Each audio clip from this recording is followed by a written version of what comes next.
with Bill Lokey, and I'll throw it to him in terms of what his background is, but I'm really, really excited to have him join us because he's one of the many people that we've been talking to about crisis leadership. And as you'll see very, very quickly, he fits the bill very, very well. And he's got a great perspective on a lot of the things that we've been talking about. So Bill, thank you very much for joining me. And, can you tell the viewers a little bit about yourself and your background and that sort of thing? Okay, will do, Daryl. Thank you. Well, I've had a career in emergency management, and I would best look at it, I'm more of a second responder.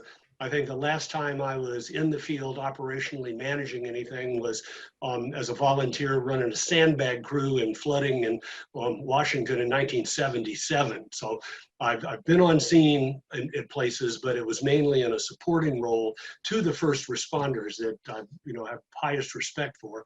I did wear a uniform for 2 years at California Office of Emergency Services in the Fire and Rescue Branch, but I was assistant chief in special operations, but I was more of an administrative chief doing grants and organizing the training for the California urban rescue teams. But I'm getting ahead of myself.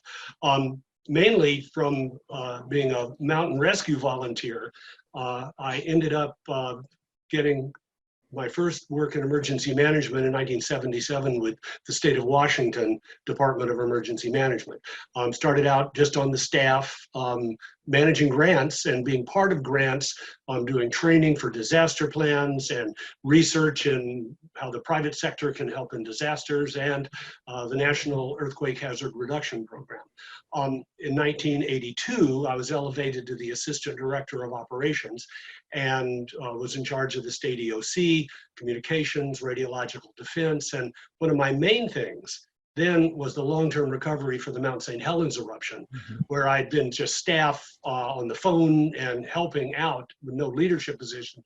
To then I was kind of the one of the lead players in the legislation we had to do and going through the management of that.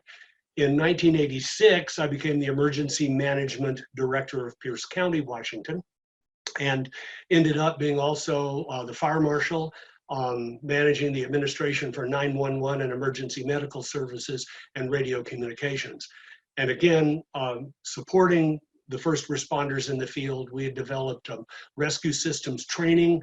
I ended up being, great title, the sponsoring chief for Washington's FEMA Urban Search and Rescue Team.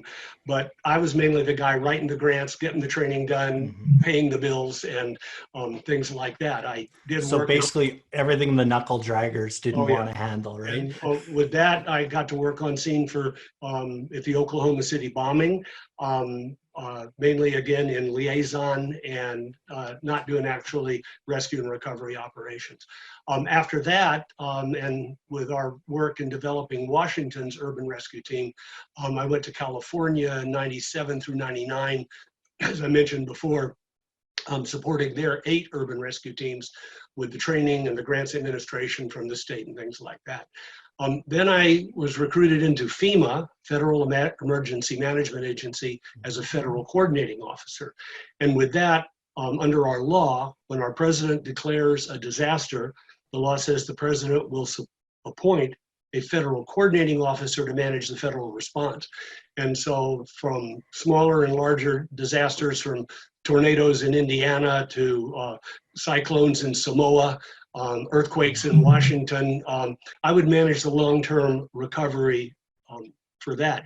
During that time when 9/11 happened, because of my background with the Urban Search and Rescue Program, I was on scene at 9/11 as basically the FEMA liaison to New York Fire, helping them get the things they needed, because I spoke FEMA, and helping identify their needs and then short-circuiting the paperwork that's required by law, working with them. So I had that perspective on scene, but again, no command and control.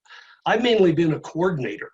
And actually, that's been one of the problems in some of our big disasters, both from Mount St. Helens and from 9/11 and from Hurricane Katrina, where I was involved in the operations there, is a coordinating agency does different than a command and control agency. And that's a function of planning. So long-winded thing. Oh yes, and then 2007, I left FEMA, became a consultant for 8 years, working in both helping local governments, state governments, and a few private sector entities with preparedness and response, advising governors in floods, mainly in the aftermath and recovery. And I've been semi-retired lately, and working with folks like Tom Miner and, kind of bringing up to date some of the training for our SOF volunteers and things like that. So that's the long-winded version of my background. It's funny because a couple of the guys that we've talked to, they're failing at retirement is essentially the way they're viewing it. And Bill, one thing I'm really excited about is because the audience is private sector and corporations going through crisis, I'm really excited to talk to you because you definitely have a more organizational view and perspective on how organizations respond to crisis, which, yes, they're ultimately made up of individuals, but I'd be curious, we spoke a little bit off camera about, some common themes, but from your perspective, when you go in as the quote unquote outsider, you have a great perspective coming into an organization and seeing how it functions or how it reacts to crisis. Are there a couple of themes that you've identified, whether it be 9/11, Katrina, tornadoes, and all those other things organizationally that you see that maybe we could talk about? Well, yes, and actually, I've got to be honest with you.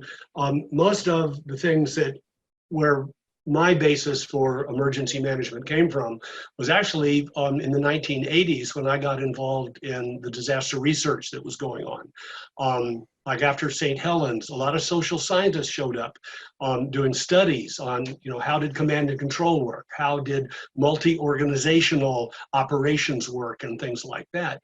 And several of them identified certain themes of things that always seem to go wrong when communities were overwhelmed by disaster. And I don't have a lot of private sector experience, but in working with a lot of private sector contractors and as a consultant with helping them with exercises and training and planning, I have a sense that these are human nature issues as much as they are public and private issues. And a couple of things that kind of guided how I, especially when I was working on plans when I was a local government emergency manager in our county, is there were some common things that always seemed to go wrong when communities and organizations were overwhelmed by disaster. And one of them, there was usually poor communications. And in most every after action report that I've read, poor communications always seems to lead the parade. And what research pointed out from experience, that it's not just not having radios that you can talk to everybody who showed up. With interoperability, improvements are being made, but sort of my opinion is as long as you have competing companies selling radio equipment, whether you have GE, Ericsson, all these different companies that sell radios, it's going to be difficult to get interoperability seamlessly through everybody just because things are different. But these are also, as the researcher pointed out, social linkages, is people not knowing people.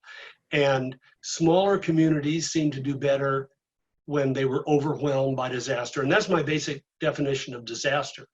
An emergency or an event, is when you have to move quickly to protect life and property. But when it gets beyond your capability, then you're in a disaster. And it may be at the low end of that where, like with the FEMA declarations, you handled everything, but you just need some help getting paid back for all the extra operations you had. Up to the catastrophic, like we saw in Katrina, like for example in New Orleans, there was no public transportation system. There was no hospital system. And it took a while through contracting, the help that we did with FEMA, we built that back for them. We put in a temporary radio communication system because theirs was all destroyed. And so, but the communications issues come up, from both lack of hardware, but also software type things.